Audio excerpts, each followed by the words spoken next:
And also the involvement of Antony and Caesar before him with Egypt. Egypt, also famously from Greek history, was said to be the oldest culture on Earth. And in the Mediterranean, it seems like that's definitely true in terms of a continuous culture. So what kind of claim is he making then if he says that this poetic achievement, his odes, are higher in royal position than the royal position of the pyramids? I mean, it's very egotistical, but it's interesting because he's taking something that's been there for a very long time, that people know of, that's extravagant, it's been a wonder, and he's saying that his ends up being way better. You know, I mean, it's got grander size, it can't fall apart, it's going to be better and look better, but it's just not have been there as long as what he's compared to. Yeah, I mean, it won't matter that the pyramids has been there longer because his thing is going to be more lasting than bronze, maybe not more lasting than the pyramids, but higher than the pyramids. Well, now I kind of see it because with, Augustus defeating, Mark Antony and Cleopatra, he assumed like so he technically defeated Egypt, the last pharaoh. He absolutely did, yeah. He overcame Egypt, yeah. And now Rome will become the pinnacle of like civilization, and it will be more long-lasting than and that's Egypt was in this poem says it. Yeah, and we're going to turn to the English in a moment and finish it up, and you'll see that as at the beginning of Book 3, remember, Odi profanum logos, I hate the profane crowd, I am going to sing a new kind of song for young men and young women. He reveals exactly what that is. He is the guy who takes Greek meters and puts them into Latin, and thereby creates this utterly new thing that he thinks is going to be a kind of key part of this brilliant new civilization that Augustus has put together. And the other reference to bring in terms of something that's going to last forever, there's this unbelievably famous line from the Aeneid about the future of Rome. Anybody remember? We're going to put it on the board in marker because it's so important. All right, I'll give you the first word and see if anybody remembers. Imperium, right? Means command. It will eventually mean empire, but it doesn't mean empire at this point yet because the Roman Empire hasn't happened. Okay, so power, command. Imperium sine fine. Anybody remember the last word? Dedi. This is actually a first-person perfect, first-person singular perfect, just like X80. You can see the long I at the end. What does it mean? I have given. I have given them, the Romans, power sine fine, without end. But end in every sense, because finis means any kind of boundary. Power without end in time, power without end in space.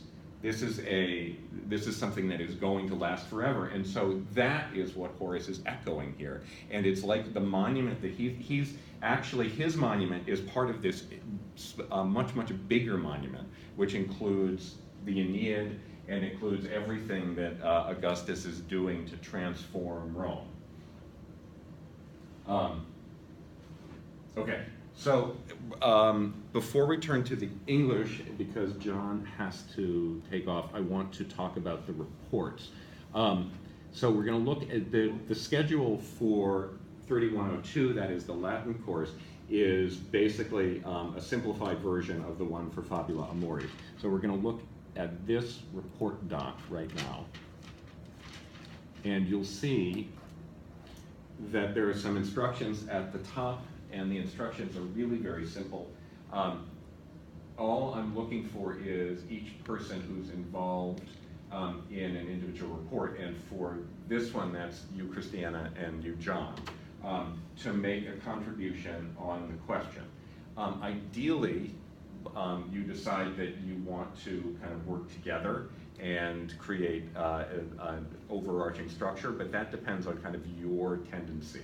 And 750 to 1,000 words is for everybody. Because you guys have 3 of you working on it with Catherine, that's 250 words from each of you. And so you can work on the same piece of modern discourse, and by modern discourse, I'm just casting a really wide net. And people in Fabula Mori's 3213, the question is going to be identical for you. So pay attention. Okay, so that means like a speech by Donald Trump, a speech by Bernie Sanders. They kind of spring to mind since we've been talking about politics, but also Captain America Civil War. I think it's actually quite appropriate for Horace. We could talk about why at some point if you wanted. But anything, pop song, movie, video game, speech, anything in modern discourse that's like somebody saying something in one way or another.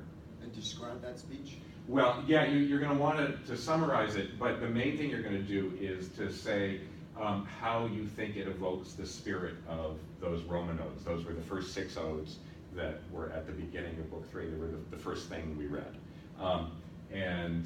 So your most important task is to do some detailed textual analysis, which means quote the text and talk about why it is that you think that this thing, the movie you chose or the speech you chose, evokes that same spirit.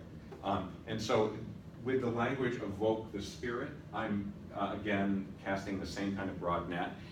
Really any connection that you see, even if it's just a connection that you felt, even if it only kind of evoked the spirit in you, that's what I want to talk about. So it's yet another way to kind of try to get you to engage on a, I guess a personal level is one way to put it, but on a kind of authentic learning level is what I really mean, to use a kind of term from educational psychology. So that you are developing your understanding as you work on this report. Does that make sense? So are we creating a modern connection between Horace's odes and what we view today? Yes. Actually a speech or a... Yeah, exactly. Okay, and then let me just reemphasize, what I'm really looking for is detailed textual analysis, meaning unless you're quoting the text of Horace, and that would be in Latin for you, Christiana and John, you're not kind of fulfilling the assignment to the extent that I'm hoping you will. You can still do fairly well without doing the quotation, but all of the annotations that we've been doing have been kind of gearing up for this moment when you have stuff that you're now invested in, that you can quote and interpret. Taking over stuff that you wrote in annotations is a great idea, because you're now going to be focusing it on a piece of modern discourse. You won't want to kind of copy and paste it because it won't quite be appropriate. But if you look back through your annotations, I think you're going to find, if you have this question in mind, that you have some good ideas. Okay. I'll